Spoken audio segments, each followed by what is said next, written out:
Bismillahirrahmanirrahim. Assalamualaikum warahmatullahi wabarakatuh. Selamat datang. Salam jumpa kembali di channel Indonesia Sejahtera Wis. Edisi spesial Ramadan bagian ke-8. Zakat, infak dan sedekah. Sistem kesejahteraan Islam. Dengan tema Islam sudah punya sistem kesejahteraan dan saya bagian darinya. Masih bersama Wahyu Habsoro Wibowo di sini. Salam keberkahan, salam kemakmuran, salam kebahagiaan. Assalamualaikum warahmatullahi wabarakatuh. Alhamdulillahirabbil alamin. Alhamdulillahilladzi hadana li hada wa ma kunna linahtadiya laula an hadanallah. Asyhadu an la ilaha illallah wahdahu la syarikalah wa asyhadu anna Muhammadan abduhu wa rasuluh alladzi la nabiyya ba'dah. Allahumma sholli wa sallim wa barik ala nabiyyina wa maulana sayyidina Muhammadin wa ala alihi wa ashabihi ajmain.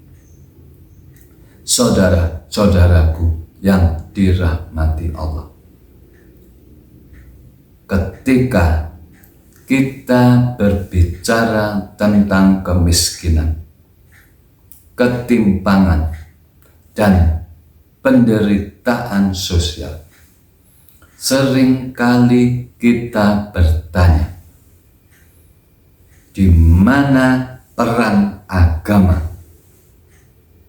Padahal Islam tidak hanya datang dengan membawa ibadah, tetapi juga membawa sistem kesejahteraan. Dan di jantung sistem itu terdapat 3 instrumen utama: zakat, infak, dan sedekah.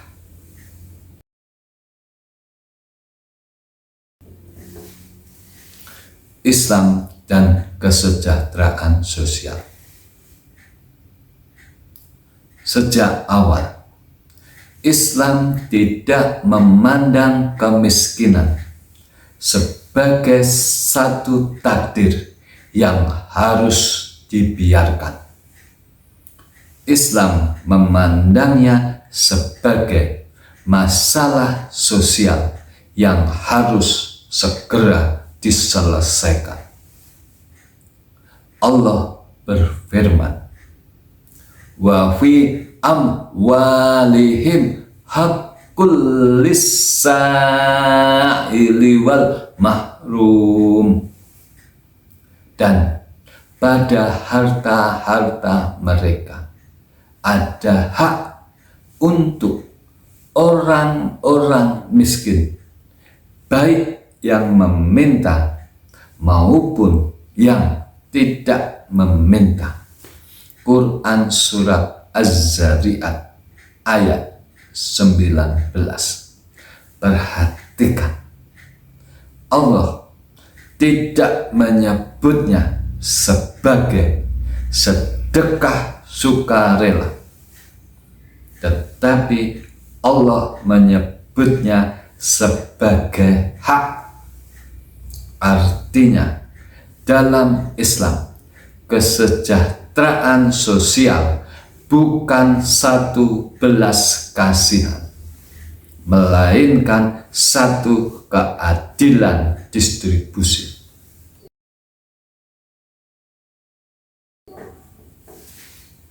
Zakat, pilar utama sistem kesejahteraan.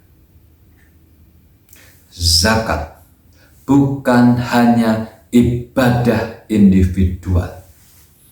Zakat adalah instrumen sosial dan ekonomi.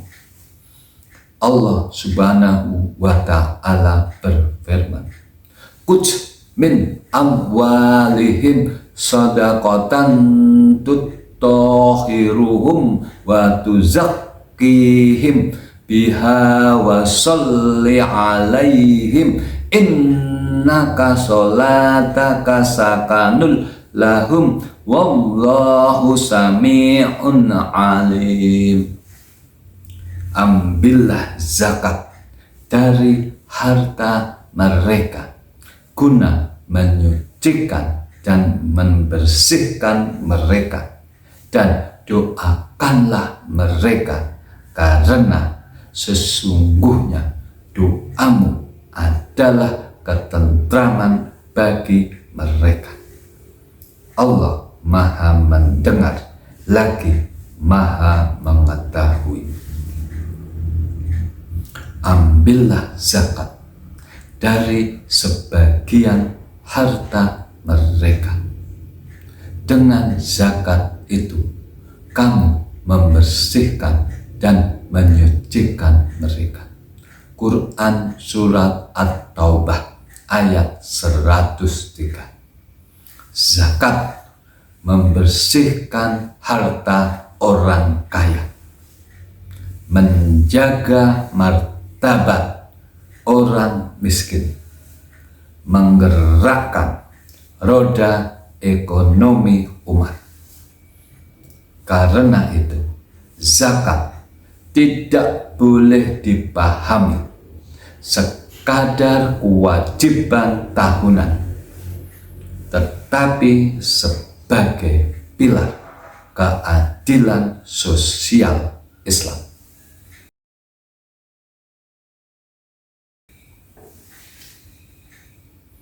Infak dan sedekah, fleksibilitas kasih sayang Islam. Jika zakat adalah kewajiban, maka infak dan sedekah adalah ekspresi cinta dan empati.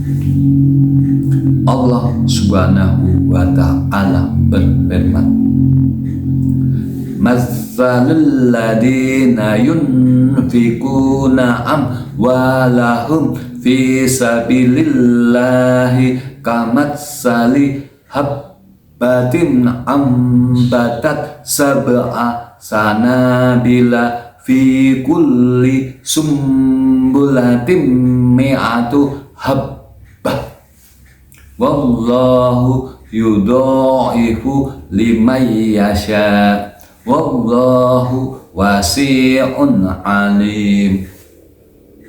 Perumpamaan orang-orang yang menginfakkan hartanya di jalan Allah adalah seperti orang-orang yang menabur sebutir biji benih yang menumbuhkan 7 tangkai. Pada setiap tangkai ada 100 biji.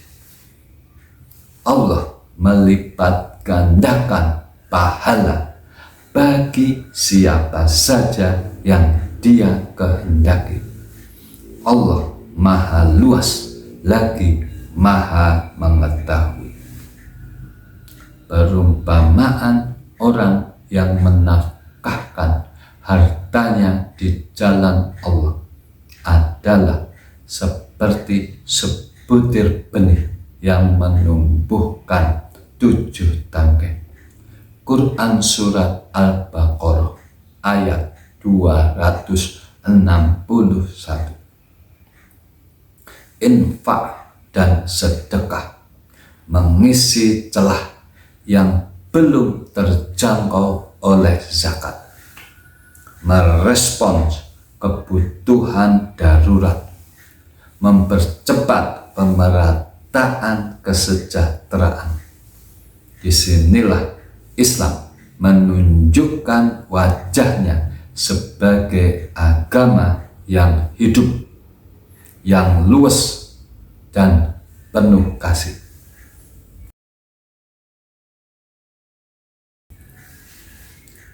Ramadan bulan aktivasi kesejahteraan umat. Mengapa zakat fitrah diwajibkan di akhir Ramadan? Karena Ramadan bukan hanya bulan ibadah personal, tetapi bulan solidaritas sosial. Puasa menumbuhkan empati. Zakat mengubah empati menjadi aksi.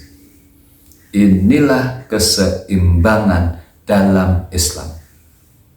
Hati dilembutkan oleh puasa. Harta digerakkan oleh zakat.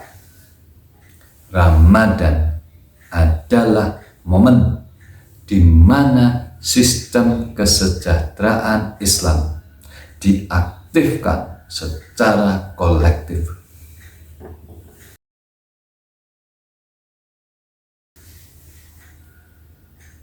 Dari individu ke peradaban.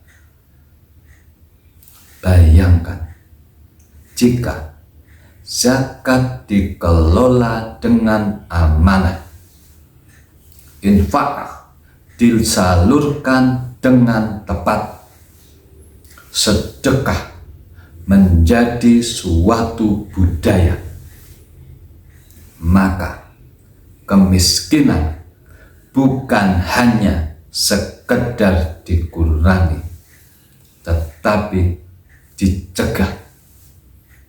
Inilah visi Islam.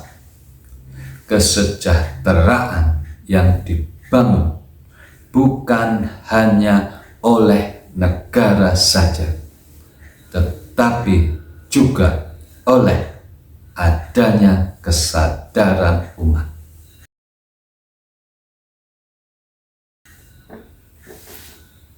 Ajarkan berperan aktif. Zakat, infak, dan sedekah bukan hanya tentang memberi. Ia adalah tentang membersihkan diri, menata harta, dan membangun umat. Ramadan ini jangan kita bertanya, berapa yang bisa saya peroleh dan berapa yang bisa saya simpan.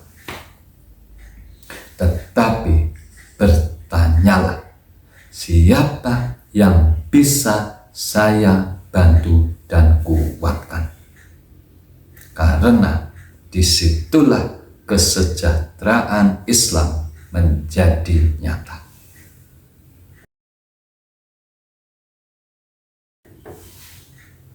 Doa penutup. A'udzu billahi minasyaitonir rajim. Bismillahirrahmanirrahim. Allahumma barik lana fi amwalina. Ya Allah, berkahilah harta kami. Jadikan zakat, infak, dan sedekah kami sebagai pembersih jiwa, penolong sesama, dan jalan tegaknya kesejahteraan umat. Jangan Engkau jadikan kami hamba yang gigir dan lalai, tetapi jadikanlah kami hamba yang dermawan dan aman. Rabbana taqabbal minna innaka antas samiul alim. Wassalamualaikum warahmatullahi wabarakatuh. Bahwa kesejahteraan, kemakmuran, kebahagiaan harus diperjuangkan oleh diri kita sendiri dengan visi, kecerdasan, tenaga, dan tekad kuat, dilandasi keimanan, ketakwaan, dan akhlak terbaik yang dijalankan dengan berkelanjutan. Kesejahteraan, kemakmuran, kebahagiaan tidak akan bisa kita peroleh hanya dengan berharap dari pemberian, apalagi dengan cuma-cuma. Indonesia hebat, bangsa terhormat, umat bermartabat, merdeka, merdeka, merdeka. Semoga Allah Subhanahu wa Ta'ala Ilahi Rabbi meridhoi apa yang kita ikhtiarkan. Amin. Tonton terus tayangan kami berikutnya. Mari kita wujudkan umat dan Indonesia sejahtera, makmur, bahagia, dimulai dari diri kita untuk seluruh warga masyarakat, bangsa, negara, dan dunia. Kita mulai langkah kecil menuju perubahan besar. Persatuan, kerja nyata, dan tekad kuat, Indonesia akan berjaya berdiri tegak di atas kakinya sendiri, disegani dunia. Wassalamualaikum warahmatullahi wabarakatuh. Salam.